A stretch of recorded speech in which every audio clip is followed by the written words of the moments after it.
অজান্তা বেগম নিজের বুক চাপড়ে চাপড়ে চোখ বন্ধ করে আহাজারি করছেন। একটা মাত্র সন্তানকে কিনা গুলি করা হলো।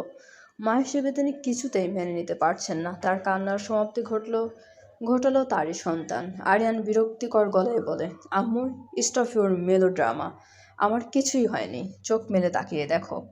ছেলের কর্কশ গলা শুনে অজান্তা বেগম চোখ মেলে তাকিয়ে দেখেন আরিয়ান একদম সুস্থ সবল রয়েছে। পূর্ণতার গুলি ছুড়ে দেওয়া গুলি আরিয়ানের বাম কাঁধের উপর দিয়ে গিয়ে লেগেছে তার পিছনের দেওয়ালে।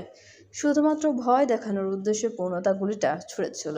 অজান্তা বেগম বিষয়টা বুঝতে পেরে বকা বনে যান। তিনি আরিয়ানের দিকে নজর সরিয়ে সামলে দণ্ডায়মান পূর্ণতার দিকে দৃষ্টি স্থাপন করলে তার পিলে চমকে যায়, কারণ পূর্ণতা এবার তার কপাল বরাবর গান তাক করে রেখেছে। মুখে কিছুক্ষণ আগের অস্বাভাবিক হাসি ঝুলছে। পূর্ণতা হিসিয়ে বলে, ড্রামা তো বেশ সুন্দরই করেন। আমার পেছনে না লেগে নাটক সিনেমায় যোগ দিলেও তো পারতেন। এতদিন বহু সম্পদের মালিক হয়ে যেতেন। অজন্তা বেগম ভয়ে কাঁপতে থাকেন। পূর্ণতা গান ঠেসে ধরে অজন্তা বেগমের কপালে দাঁতে দাঁত চেপে বলে, নিজের এত বড় সন্তানের গায়ে আঁচ এসেছে বলে আপনার আহাজারির শেষ নেই। আমার সন্তান তো দুনিয়ার এসেছে এই সেদিন। মাত্র আধো আধো গলায় মা ডাকতে শুরু করেছে আমার সেই দুধের সন্তানকে আপনি মেরে ফেলার জন্য এত জঘন্য ষড়যন্ত্র করেছেন। আমার কেমন লেগেছে একবার ভেবে দেখেছেন? ওর রক্তাক্ত মুখখানা দেখে? আপনি পাষাণী সেটা জানি, কিন্তু এত নিষ্ঠুর আমি ভাবতেও পারিনি। আচ্ছা, আপনার কাছে একজন মানুষের থেকে সম্পদ এত প্রিয় হয়ে গেল। এখন যদি আমি নিষ্ঠুরতা দেখি আপনার সন্তানকে মেরে ফেলি, আপনার কোল খালি করে দেই, আজকে এত সব দেখার পরও মনে হয় আমি কোমলতা দেখাবো? যে আমার কোল খালি করতে চেয়েছে আমিও তার কোল খালি করে দিই, হিসাব বরাবর হয়ে যায়। গুলিটা 2 সেন্টিমিটার দূর থেকে গিয়েছে। আমি চাইলে কিন্তু সেই দূরত্বটা 1 সেকেন্ডের ব্যবধানে শেষ করে দিতে পারি। কি দেব? কথাগুলো বলতে বলতে ক্রোধ ও কষ্ট উভয়ই অশ্রু এসে পূর্ণতার চোখে উপস্থিত হয়। তার চোখে আবারও লাল বর্ণ ধারণ করতে থাকে। অজান্তা বেগম নিজের 2 হাত জোর করে হাও করে কাঁদতে কাঁদতে বলে, এমন করিস না মা, আমার কোল খালি করিস না। বিশ্বাস কর, আমি ওকে বলিনি এসব করতে। আমি শুধু বলেছি 5 বছর আগের মতো যদি এবার তাকে দেশ ছাড়া করা যায়, তাহলে আরিয়ানই তোর সব সম্পত্তির মালিক হয়ে যাবে। আরিয়ান সব সম্পত্তির অধিকারী হওয়া মানেও ওর বউয়েরও হওয়া। কিন্তু আঞ্জুমান যে এসব করে ফেলবে আমি ঘুণাক্ষরেও টের পাইনি। অজান্তা বেগমের কথা শুনে চমকে যায় আহনাব সাহেব ও আরিয়ান। আহনাব স্ত্রীকে প্রশ্নই করে বসেন, তার মানে? আমার ধারণাই ঠিক। 5 বছর আগে আমার ভাইয়ের মারা যাওয়ার পর তুমি ওকে বাধ্য করেছিলে দেশ ছাড়তে। ছি অজান্তা, ছি! এতটা নিকৃষ্ট, লোভী আর স্বার্থপর মহিলা কিনা আমার স্ত্রী! এটা ভেবেই আমার মরে যেতে ইচ্ছা করছে। আহনাব সাহেব প্রচণ্ড ঘৃণা নিয়ে কথাগুলো বলেন। পূর্ণতা তাদের কথা শুনে উন্মাদের মতো হাসতে থাকে। হাসতে হাসতে পেট ধরে নিচে বসে যায়। তাকে এমনভাবে হাসতে দেখে সকলে আরও এক দফা চমকে যায়। মেয়েটা অল্প শোকে কাতর, অধিক শোকে পাথর হয়ে গেল নাকি? হাসি থামিয়ে পূর্ণতা মাথাটা ধীরে ধীরে উঁচু করে উপরের দিকে তাকায়। চোখ দুটো ভিজে উঠেছে তার, ঠোঁট কাঁপতে থাকে অধিক কষ্টে, তবু কণ্ঠে অদ্ভুত এক স্থিরতা বিরাজ করছে। নালিশ দেওয়ার মতো করে বলে ওঠে, হে মালিক, আমাকে দুনিয়াতে পাঠালে ঠিক আছে, কিন্তু আমাকে ভালোবাসার মতো একটা মানুষও কি পাঠাতে পারতে না? আমি কি এতটাই অযোগ্য ছিলাম? সবাই শুধু আমার কাছ থেকে নিয়েই গেল। আমার ভালোবাসা, আমার বিশ্বাস, আমার দুর্বলতা, সব কেউ কোনোদিন আমাকে আগলে রাখার কথা ভাবলো না। আমার নাম যদি পূর্ণতাও হয়ে থাকে, ভালোবাসা পাওয়ার জায়গায় আমি বোধহয় সবচেয়ে বেশি অপূর্ণ। সবার থেকে বেশি ধোঁকাই তো পেলাম আমি, শুধু ধোঁকা। শেষ কথাটার সাথে সাথে তার কণ্ঠ ভেঙে যায়, শব্দটা বাতাসে মিলিয়ে যায়, কিন্তু সে ভাঙার যন্ত্রণাটা থেকে যায় সবার বুকের কাঁটার মতো। চারপাশ নিস্তব্ধ, কেউ কোনো কথা বলতে পারে না। সবার বুকের ভেতরটা ভারী হয়ে আসে অপরাধ বোধে। চোখগুলো নুয়ে পড়ে আত্মগ্লানিতে। টনি খুব সাবধানে চোখের কোণে জমে থাকা নোনা পানিটা মুছে নেয়। কেউ দেখে ফেলার আগেই। পূর্ণতার এই হাহাকার নতুন নয় তার জন্য। মেয়েটা বহুবার না বলা কান্না গিলে ফেলেছে। আজ শুধু শব্দ পেয়েছে তার ব্যথা। পূর্ণতা হঠাৎই হেসে ওঠে, এক অদ্ভুত ভাঙ্গা হাসি। হাসিটা যেন নিজের দুঃখগুলোকে ব্যঙ্গ করছে। তার চোখ দুটো বিশ্বাসঘাতকতা করে তার সাথে বিরামহীন অশ্রুধারা গড়িয়ে পড়তে থাকে গাল বেয়ে। জাওয়াদ এক দৃষ্টি তাকিয়ে থাকা পূর্ণতার দিকে। মেয়েটার মলিন মুখটা, কাঁপতে থাকা ঠোঁট, অসহায় চোখ, সবকিছু তার ভেতরে ছিন্ন ভিন্ন করে দিচ্ছে। তার বুকের ভেতরটা যেন কেউ ধারালো কিছু দিয়ে বারবার আঘাত করছে, গভীর এক রক্তক্ষরণ হচ্ছে সেটাই, কিন্তু তার বাইরে থেকে তা বোঝার উপায় নেই। সে শুধু দাঁড়িয়ে থাকে, চোখে একরাশ অনুতাপ, ঠোঁটে নিঃশব্দ স্বীকারোক্তি, যেন সে বলতে চায়, তোমার অপূর্ণতার জন্য দায়ী যদি কেউ হয় তবে সেই তালিকায় আমিও আছি। কিন্তু শব্দগুলো বেরোয় না, একটা শব্দও তার কণ্ঠনালী থেকে বেরোয় না। কিছুক্ষণ পর পূর্ণতা নিজেকে সামনে নিয়ে নিচ থেকে উঠে দাঁড়ায়, তারপর আহনাফ সাহেবের সামনে গিয়ে বলে, তোমার আমাকে কিছু বলার আছে বড় বাবা। এই যেমন ধরো তোমার ওয়াইফের মতোই কিছু। কোনো অভিযোগ বা কষ্ট দেওয়ার থাকলে আজই দিয়ে নাও। তোমার জন্য সব কষ্ট দেওয়া উন্মুক্ত। তোমার ছেলে দিল বিশ্বাসঘাতকতার কষ্ট। তোমার ওয়াইফ কম দেয়নি। এমন একটু একটু করে কষ্ট পাওয়ার চেয়ে একদিনেই সব পেয়ে নেই, পরে হয়তো আমায় আর নাও পেতে পারো কষ্ট দেওয়ার জন্য। আহনাফ স্ত্রী আর সন্তানের করা অপরাধের লজ্জায় আরও নুয়ে যান। সে যদিও জানেন না আরিয়ান কি অপরাধ করেছে, কিন্তু পূর্ণতা যেহেতু বলেছে সেও বিশ্বাসঘাতকতা করেছে, তার মানে আসলেই হয়তো করেছে। সে মৌনতা অবলম্বন করে এখন। অন্যদিকে নিজেকে বারবার বেঈমান, বিশ্বাসঘাতক বলে সম্বোধন করায় আরিয়ানার চুপ থাকে না। সে সংজ্ঞানে এমন কোনো অপরাধ করেনি যার জন্য তাকে এসব নামে ডাকা হবে বারংবার। সে রাগে চিৎকার দিয়ে বলে ওঠে, কী এমন করেছি যার জন্য বারবার আমায় বিশ্বাসঘাতক বেঈমান বলছিস? বোঝ হওয়ার পর থেকে তোকে মায়ের পেটের বোন ব্যতীত অন্য কিছু ভাবিনি। অবর্তমানে তোর কোম্পানিকে সততার সাথে দেখাশোনা করেছি। চাইলেই লাখ লাখ টাকা হাতাতে পারতাম, কিন্তু করিনি। তাও কেন তুই বারবার আমায় এসব বলছিস? পূর্ণতা তার কথায় প্রত্যুত্তরে তাচ্ছিল্যের হাসি দিয়ে বলে, সব জেনেও যদি না জানার ভান করে নিজেকে নির্দোষ প্রমাণ করতে চাও তাহলে আমার কিছুই বলার নেই। আরিয়ান এবার অতিষ্ঠ হয়ে আগের থেকেও দ্বিগুণ জোরে চেঁচিয়ে বলে ওঠে, ফর গডস সেক, আমার অপরাধটা কি বলবি দয়া করে? কিছু না করেই বিশ্বাসঘাতক বেঈমান উপাধি পেতে নারাজ আমি। আমার ভুলগুলো আমায় বল।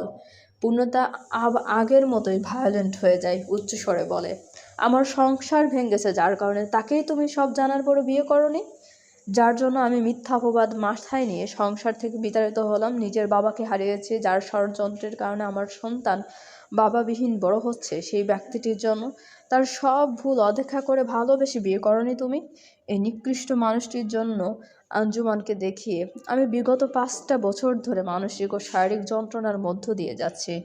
এসব কিছু জানার পরও তুমি কি সুন্দর তার সাথে সংসার করছো? তার অনুশোচনা, আত্মগ্লানি, অপরাধবোধ আমার গত 5 বছরের কষ্ট ভুলিয়ে দেবে। পারবে আমার বাবাকে ফিরিয়ে দিতে? পারবে আমার ভাঙ্গা মনকে জোড়া লাগাতে? উত্তর তোমারও জানা, আমারও জানা, এখানে উপস্থিত সকলেরই জানা, কিন্তু তাও তুমি আমায় জিজ্ঞেস করছো তুমি কি করেছো? তোমায় বেঈমান বিশ্বাসঘাতক কেন বলছি? লজ্জা করে না এই প্রশ্নটা জিজ্ঞেস করতে? আমায় নিজের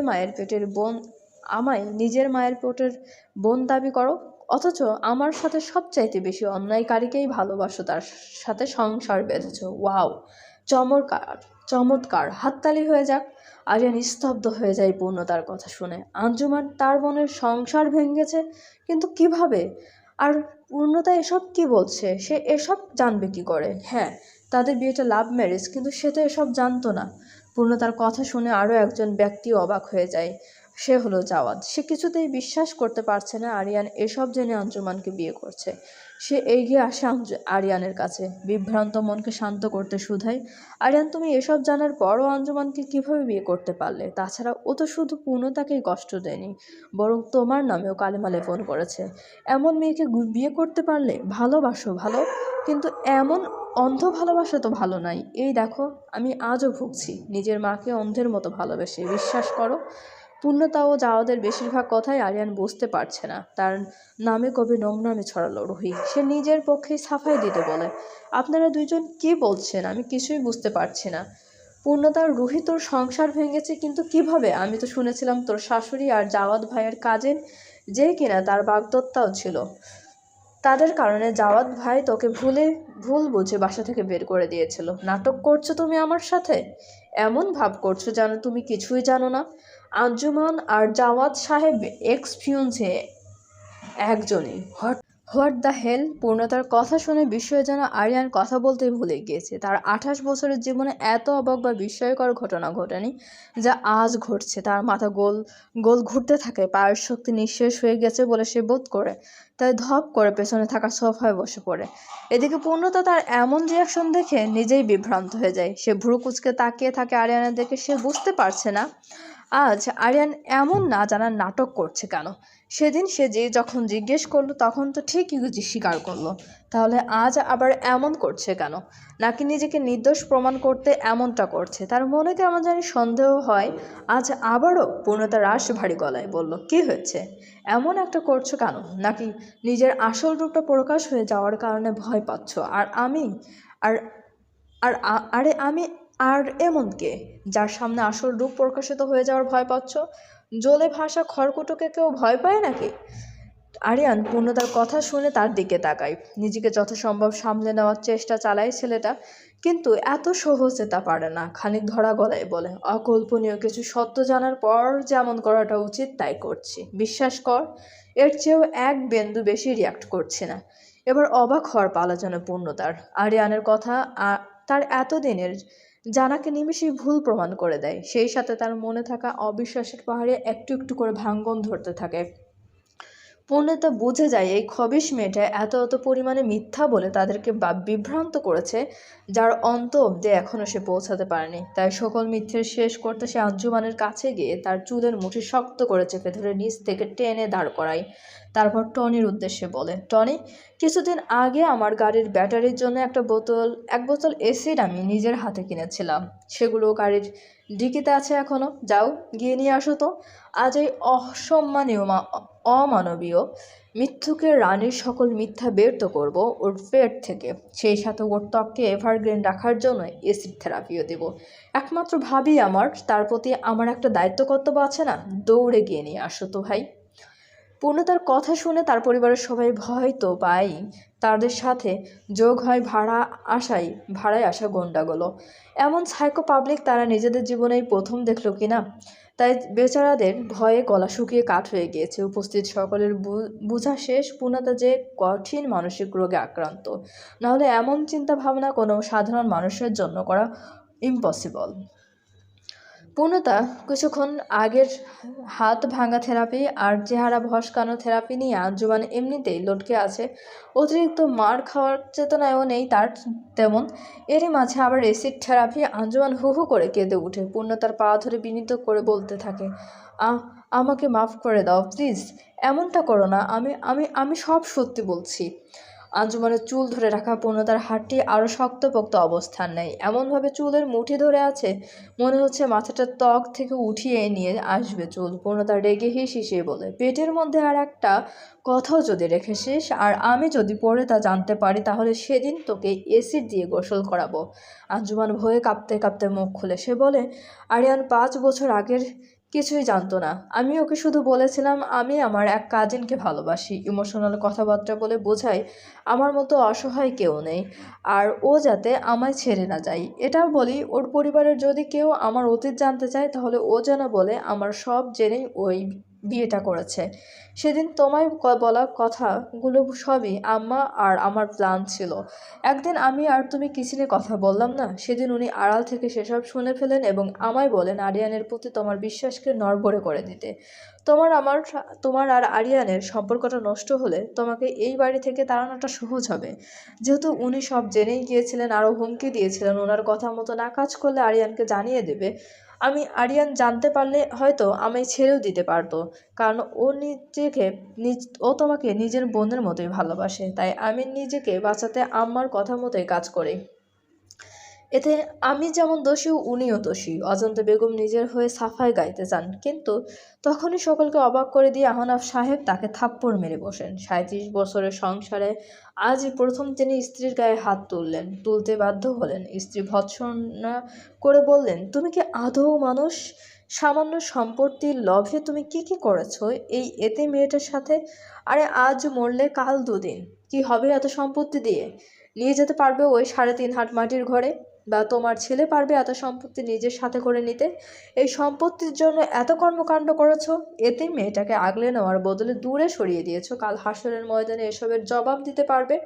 ওর বাবা মায়ের কাছে ছি অজান্তা, ছি!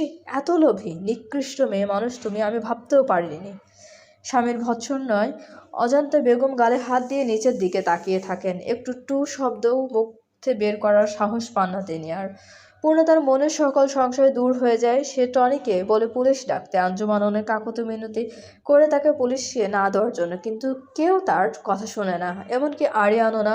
উপরন্তু সে টনিকে থামিয়ে দিয়ে নিজেই পুলিশকে কল করে। অল্প সময়ের মধ্যে পুলিশ এসে আঞ্জুমান ও অজান্তা বেগমকে ধরে নিয়ে যায়। অজান্তা বেগমকে প্রত্যক্ষভাবে আঞ্জুমানের সহায়তা না করলেও পরোক্ষভাবে মদত দিয়েছে। এছাড়া ছোটবেলা থেকে পূর্ণতাকে গোপন ও সূক্ষ্মভাবে মানসিক অত্যাচার করার জন্য সে দোষী। পুলিশ আসার আগেই পূর্ণতা গুন্ডাদের বিদায় করে। পূর্ণতা যেহেতু অসুস্থ এবং পুলিশ ইন্সপেক্টরও তাদের চেনা পরিচিত, তাই সে বাসায় বসে সকলের সামনে নিজের স্টেটমেন্ট দেয়। পূর্ণতার দেওয়া স্টেটমেন্টে আরিয়ান 5 বছর আগের পুরো ঘটনা জানতে পারে। আঞ্জুমান কত নিকৃষ্ট পরিকল্পনা করেছিল তার বোনকে যা ওদের সংসার ছাড়া করতে, তার সাথে পূর্ণতার সম্পর্ক আছে। এই কথা শুনে আরিয়ান পুলিশের সামনেই আঞ্জুমানকে একটা থাপ্পড় মারতে চায়, কিন্তু আঞ্জুমান অতিরিক্ত মার খেয়ে আর অ্যারেস্টের কথা শুনে আরও অসুস্থ হয়ে গিয়েছে। তাকে বর্তমানে হসপিটালে পাঠানো হবে। একটু সুস্থ হতেই তাকে আদালতে তোলা হবে। জাওয়াদের কাছে জেনিয়ার পাঠানোর সেই 5 বছর আগের ভিডিও থাকায় সেটাও সে পুলিশকে দেখায়।